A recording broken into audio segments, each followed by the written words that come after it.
ಇನ್ನೊಬ್ಬರು ನಮ್ಮ ಗೌರವಾನ್ವಿತ MLC ಅವರು, ಹೆಸರು ಹೇಳಲ್ಲ ನಾನು, ನಮ್ಮ ಗೌರವಾನ್ವಿತ MLC ಅವರು ಅವರೊಂದು ಆವಾಜ್ ಬಿಟ್ರು, ಮೇರಿ ಆವಾಜ್ ಸುನೋ, ಮೇರಿ ಆವಾಜ್ ಸುನೋ. ನಿಮ್ಮೂರವರು ಮೇರಿ ಆವಾಜ್ ಸುನೋ. ಬಾಂಗ್ಲಾ ಪ್ರಧಾನಿ ಗತಿನೇ ಬರಲಿದೆ. 4ನೇ ಅಂಗದ್ದು, ನಾನಲ್ಲ ಹೇಳ್ತಾ ಇರೋದು, ಅದಕ್ಕೆ ರೆಕಾರ್ಡ್ 4ನೇ ಅಂಗ ಬರೆದಿರೋದು. ಇದು ಕಾಮೆಂಟ್ ಮಾಡಂಗೆ ಇಲ್ಲ. ಐವಾನ್ ಡಿಸೋಜಾ, ಕಾಂಗ್ರೆಸ್ MLC. ಒಂದು ವೇಳೆ ರಾಜ್ಯಪಾಲ ದಾವರ್ ಚಂದ್ ಗೆಹ್ಲೋಟ್ ಅವರು ರಾಷ್ಟ್ರಪತಿಯವರು ವಾಪಸ್ ಕರೆಸಿಕೊಳ್ಳದಿದ್ದರೆ, ಅಂದ್ರೆ ಪ್ರೆಸಿಡೆಂಟ್ ಆಫ್ ಇಂಡಿಯಾ ಕರೆಸಿಕೊಳ್ಳದಿದ್ದರೆ, ಬಾಂಗ್ಲಾ ಪ್ರಧಾನಿಗೆ ಬಂದಂತ ಪರಿಸ್ಥಿತಿಯ ರಾಜ್ಯಪಾಲರ ಕಚೇರಿಗೂ ಬರಲಿದೆ. ಧಮ್ಕಿ.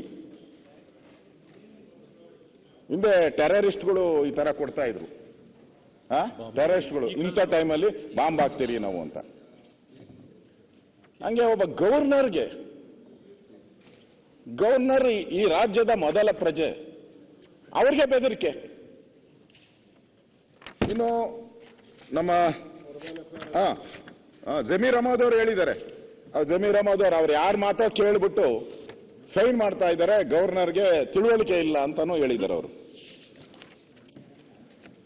ಈ ತರ ಅವ್ರಿಗೆ ಅವಮಾನ ಮಾಡ್ತಾ ಇವತ್ತಿನ ಗವರ್ನರ್ಗೆ ಏನಿಟ್ಟಿದ್ದಾರೆ, ನೀನು ಎಜುಕೇಶನ್ ಮಿನಿಸ್ಟ್ರು, ಘಟಿಕೋತ್ಸವಕ್ಕೆ ಮಾತ್ರ ಬರಬೇಕು. ಈಗ ಪ್ರಿಯಾಂಕಾ ಖರ್ಗೆ ಅವರು ಹೋಗಿ ಕರೆದ್ರೆ ಅವ್ರಿಗೇನು ವೈಸ್ ಚಾನ್ಸಲರ್ ನೇಮಕ ಮಾಡೋ ಅಧಿಕಾರನೇ ಇರಲ್ಲ.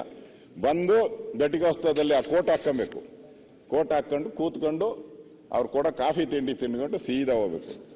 ರಾಜ್ಯಪಾಲರು ವಿಶ್ವಾಸ ಮಸೂದೆ 2025 ಸಿದ್ಧ, ಬಜೆಟ್ ಅಧಿವೇಶನದಲ್ಲಿ ಮಂಡನೆ. ರಾಜ್ಯಪಾಲರಿಗೆ ಘಟಿಕೋತ್ಸವದಲ್ಲಿ ಮಾತ್ರ ಅವಕಾಶ. ಇದು ಸರ್ಕಾರದ ನಡುವೆ ರಾಜ್ಯಪಾಲರ ಕಿಡಿ. ಇನ್ನೊಂದು ಇದರಲ್ಲಿ ಇವ್ರ ನಡೆ, ಅವ್ರ ಕಿಡಿ. ಅಂದ್ರೆ ಸೌಹಾರ್ದಿತವಾಗಿ ಈ ಸರ್ಕಾರ ಮಾಡ್ತಾ ಇದೆಯಾ ಅಂತ, ಪಾರದರ್ಶಕ, ಸಂವಿಧಾನ ಇವೆಲ್ಲವನ್ನ ಹೇಳ್ತಾ ಇದಾರಲ್ಲ, ಎಲ್ಲಿ ನಡೀತಾ ಇದೆ ಇವತ್ತು?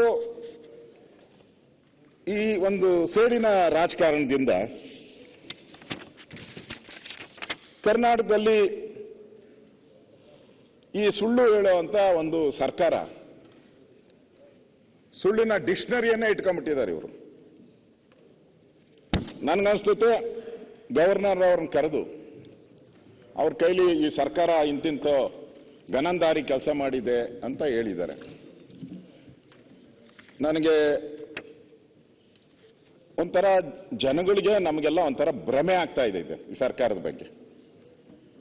ಈ ಸರ್ಕಾರ ಏನಾಗಿದೆ ಅಂತ ಹೇಳಿದ್ರೆ, ಗವರ್ನರ್ ಅವ್ರನ್ನ ಕರೆಸಿ ಭಾಷಣ ಓದಿಸಿದ್ದಾರೆ. ಈ ಸರ್ಕಾರ ಕನ್ನಡಿ ಮುಂದೆ, ಅಂದ್ರೆ ಕನ್ನಡಿಯ ಗಂಟು ಅಂತೀರಿ ನಾವು, ಕನ್ನಡಿಯ ಗಂಟು, ಕನ್ನಡಿ ಮುಂದೆ ನಿಂತ್ಕೊಂಡ್ಬಿಡೋದು. ಕನ್ನಡಿ ಮುಂದೆ ನಿಂತ್ಕೊಂಡು ಕನ್ನಡಿನ ಕೇಳೋದು, ನಾನು ಹೆಂಗಿದ್ದೀಯಾ ಅಂತ. ಅದಕ್ಕೆ ಕನ್ನಡಿ ಏನ್ ಹೇಳ್ತೈತೆ? ಮಿರರ್.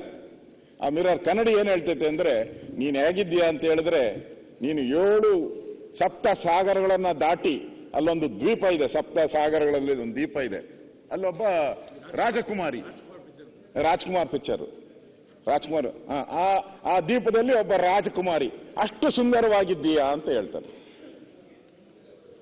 ಅಂದ್ರೆ ಕನ್ನಡಿ ಮುಂದೆ ನಿಂತಾಗ ನೀವು ಏನು ಹೇಳ್ತತೆ ಅದನ್ನ ಎಳ್ಕೊಂಡಿದ್ದೀರಾ. ನೀವು ಜನದ ಮುಂದೆ ನಿಂತಿಲ್ಲ. ನೀವು ಜನದ ಮುಂದೆ ಹೋದ್ರೆ ಇವತ್ತು ನೀವು ಸೋಷಿಯಲ್ ಮೀಡಿಯಾ ನೋಡಿ, ಮಾಧ್ಯಮ ನೋಡಿ, ದಿನ ಮಾಧ್ಯಮದಲ್ಲಿ ಏನ್ ಬರ್ತಾ ಇದೆ? ದಿನನಿತ್ಯ ಇದೆ ಸರ್ಕಾರ, ಅಲ್ಲಿ ಆತ್ಮಹತ್ಯೆ, ಇಲ್ಲಿ ರೈತರ ಆತ್ಮಹತ್ಯೆ, ಅಲ್ಲಿ ಬ್ಯಾಂಕ್ ದರೋಡೆ, ಮುಳುಗುತ್ತಿರುವ ಬೆಂಗಳೂರು. ಬರ್ತಾರೆ